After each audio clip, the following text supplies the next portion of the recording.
Have you ever considered what you'd do if a heart attack struck while you were completely alone? It's a terrifying scenario, and sadly, one that happens more often than we'd like to admit. Many assume they'll have time, or that someone will be nearby to help. But the reality is this: the first few minutes are absolutely critical, and your response or lack thereof can mean the difference between life and death. The good news is that even if you live alone or spend most of your time by yourself, survival is still possible if you act quickly and know exactly what to do. In this video, we'll guide you through 7 essential actions to take the moment a heart attack begins and you're on your own. These steps are straightforward, practical, and potentially life-saving. You don't need a medical background. You don't need specialized tools. What you do need is preparation and a calm mindset. We'll walk you through it step by step: how to recognize the earliest warning signs, what to take immediately, how to reduce the strain on your heart, and which small actions might buy you just enough time to reach help. Stay with us until the very end, because the final steps are the ones most people overlook, and they could be the very things that save your life. Don't wait until it's too late to understand what your body is trying to tell you. Let's begin. Step 1. Recognize the earliest warning signs. The most vital step in surviving a heart attack while alone is learning to identify what it actually feels like, not just in your chest, but throughout your body. Many expect a dramatic, crushing chest pain as seen in movies, but real heart attacks often begin far more subtly, with symptoms that are easy to dismiss until it's too late. Look out for a deep, persistent pressure or squeezing sensation in the center of your chest. It may feel as if something heavy is pressing down on you, or as though your chest is being filled with cement. The discomfort might come and go, tricking you into thinking it's not serious, but if it lasts more than a few minutes or keeps recurring, don't ignore it. Other early symptoms include shortness of breath, even without chest pain. You may feel as if you've just climbed a steep hill, even while sitting still. Some experience pain radiating to the arms, shoulders, neck, or jaw. Others feel lightheaded, break out in a cold sweat, or become nauseated and dizzy. In many cases, particularly for older adults or women, the discomfort might feel more like pressure in the back or stomach than in the chest. Consider Richard, age 74, who was sitting at his kitchen table when he noticed a strange tightness beneath his collarbone, almost like heartburn. Then he realized he couldn't catch his breath and his palms were sweating. He remembered reading that heart attacks don't always begin with obvious pain. Instead of brushing it off, he took action, and that decision may have saved his life. The body often whispers before it screams, and when it comes to heart attacks, those early whispers may be your only chance to intervene before irreversible damage occurs. If you're waiting for the dramatic chest-clutching moment, you may already be out of time. So the next time something feels off, especially if there's pressure, breathlessness, or unusual fatigue, stop what you're doing. Don't try to push through. Don't convince yourself it's just indigestion. Recognizing the signs is your first chance at survival. Take them seriously, even if they seem mild. Your life may depend on it. Step 2. Call emergency services immediately. If you suspect a heart attack is starting, the very next step, without delay, is to dial 911 and 11. Don't wait to see if the symptoms subside. Don't try to drive yourself. Don't worry that you might be overreacting.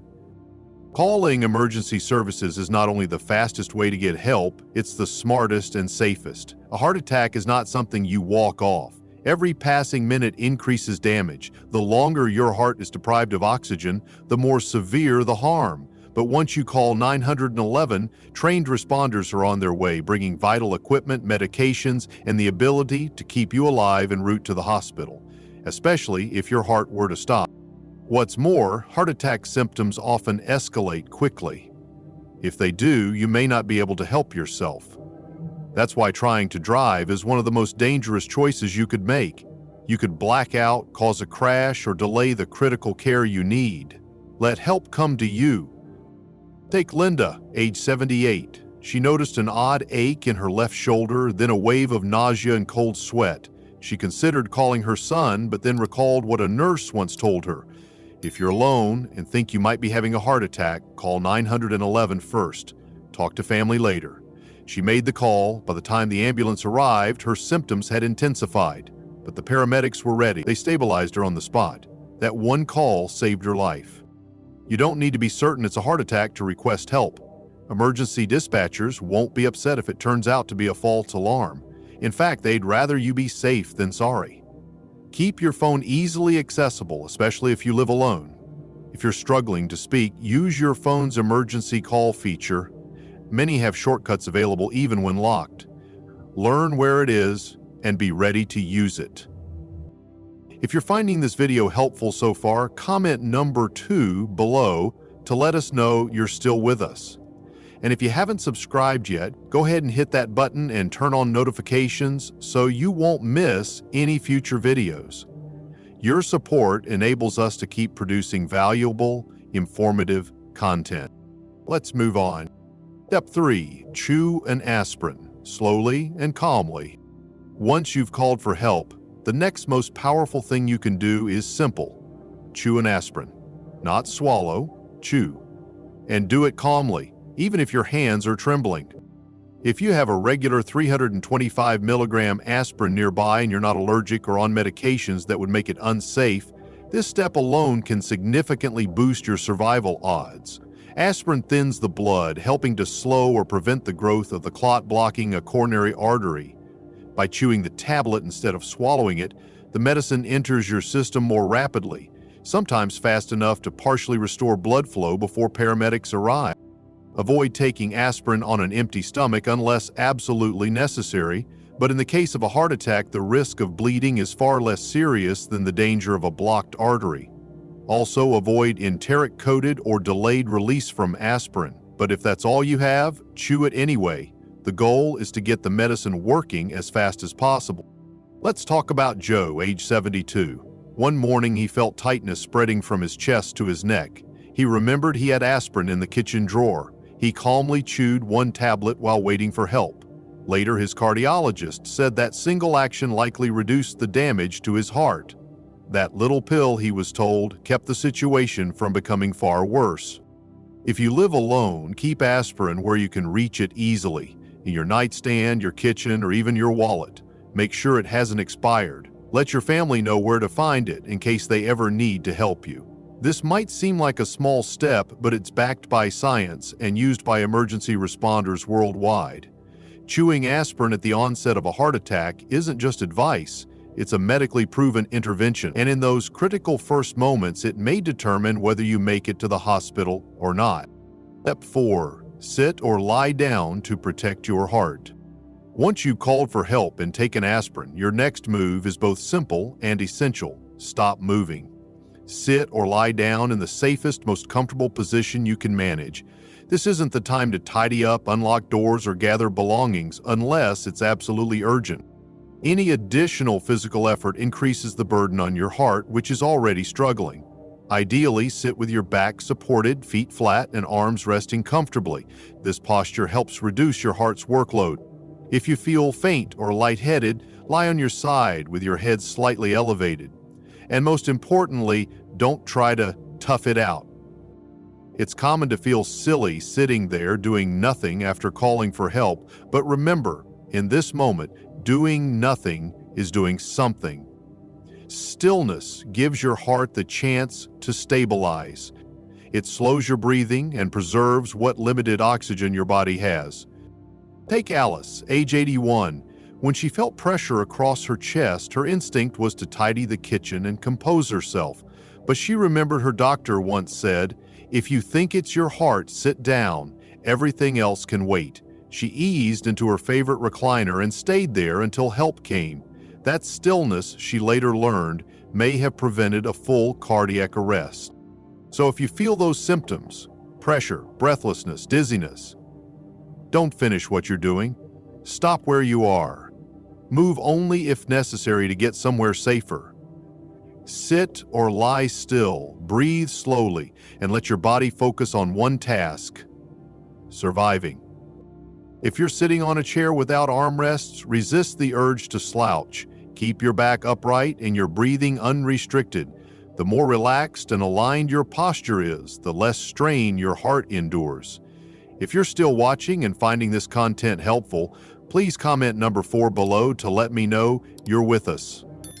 And if you haven't subscribed yet, I encourage you to do so and turn on notifications so you don't miss future videos. Your support allows us to keep producing quality content designed to inform and inspire. Now, let's continue. Number 5, unlocking your door for emergency responders. If you still have the strength after calling for help and settling your body, one of the most impactful steps you can take is to unlock your front door. It might seem like a small gesture, but during a medical emergency, even a few seconds can mean everything, and a locked door can delay care when every moment counts.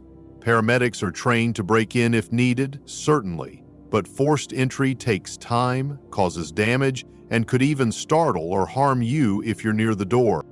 Unlocking it in advance allows them to enter immediately and begin treatment without delay. That simple act can save precious minutes your heart may not have. If you live alone, especially in an apartment or gated complex, it's wise to plan ahead. Is your door easy to open from inside? Is your address clearly visible? Is there someone nearby with a spare key? These are details that may not feel urgent until they are. Consider Paul, age 76, who lives in a modest condo. As his symptoms began, he called 911, chewed an aspirin, and unlocked his door, all within 2 minutes. The paramedic said that one action got them to me 30 seconds sooner and spared them from breaking in, he later shared. I never would have thought of that, but it might have made all the difference.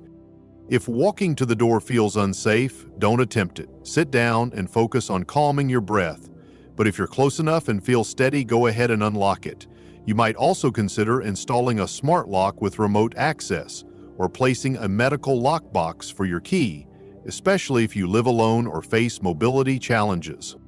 It's a minor act of readiness, but it sends a message to your rescuers. You're prepared. You've done your part. Now it's their turn. Number 6, using your phone's speaker and emergency ID features.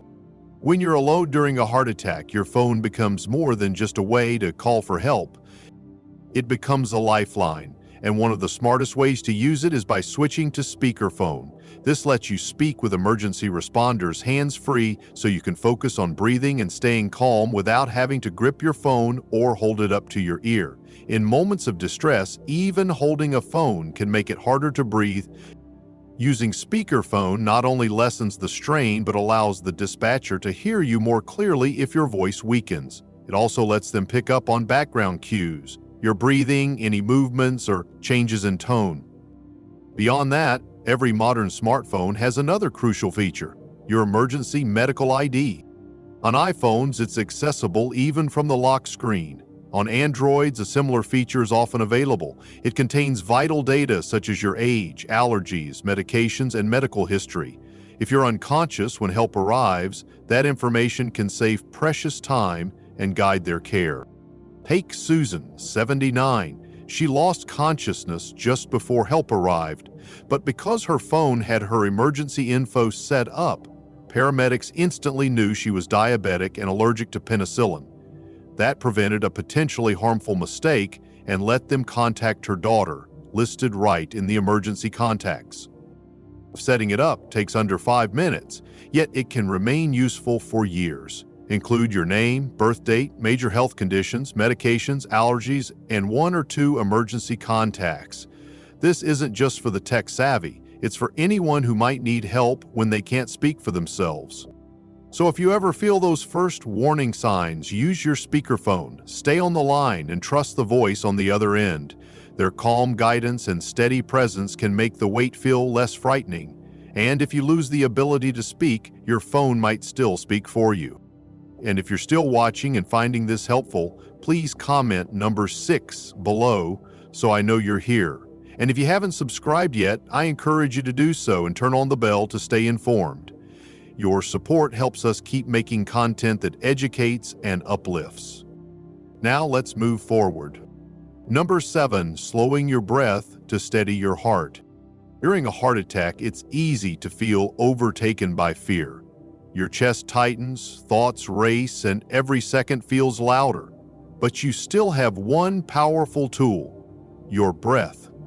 Used wisely, it can calm your nervous system enough to give your heart a fighting chance.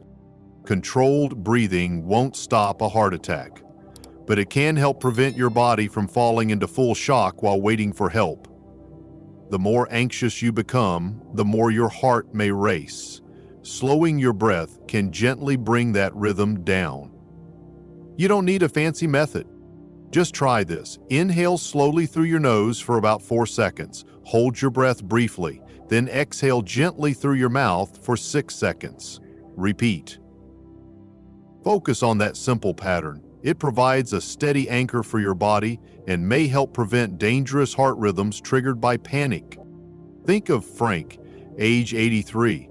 When the pain struck, he felt overwhelmed with fear, but he remembered a breathing exercise his doctor had once shown him. He focused on each breath, stayed still, and let the panic go. When help arrived, his heart was still unstable, but not in full arrest. "I just kept thinking, stay calm, stay alive," he later said. This breathing method can be practiced anytime, when you're relaxing, feeling anxious, or just watching TV. The more familiar it becomes, the more instinctive it'll feel when it matters most. Your breath won't heal your arteries, but it might buy you time. It keeps oxygen flowing and helps your heart hold on. Sometimes that's all you need before help arrives.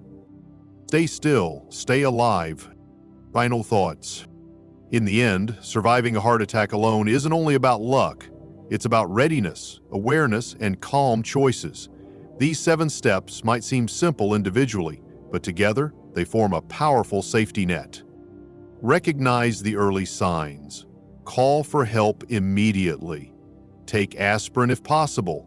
Sit or lie down to save strength. Make your location accessible. Use your phone wisely, and control your breath to support your heart.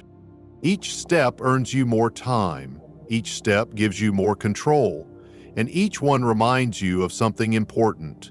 Even alone, you are not powerless. Heart attacks can be terrifying, isolating experiences, but these actions remind you that you're not truly helpless, not for 1 second. You have tools, you have knowledge, and now you have a plan. So ask yourself, what part stood out most today? Was there a step you hadn't considered, or one you now see differently? Think about how you might apply it in your own life, or share it with someone you care about. It might not only save your life, it could save theirs. Thank you for being with us today. We'd love to hear your thoughts. Drop a comment below and share one thing you learned and how you'll use it. Your feedback means a lot to us. It motivates and inspires. If you found this video helpful, please like, subscribe, and share. Your support helps us keep creating meaningful content to inform and uplift. Thanks for watching, and we look forward to seeing you in the next video.